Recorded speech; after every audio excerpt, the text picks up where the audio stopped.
は知っていますか？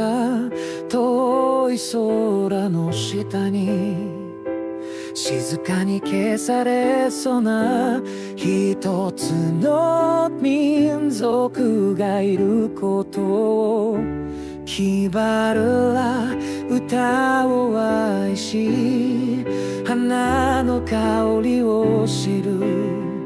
でも吹き荒れる嵐がその根を引き裂こうとしている。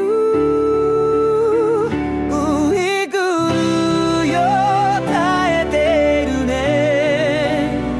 君の声が届きますように。この地球にまだ人の心があるなら、あなたの文化、あなたの歌絶やしてはいけない。誰かが叫ぶ前に私たちは聞こえ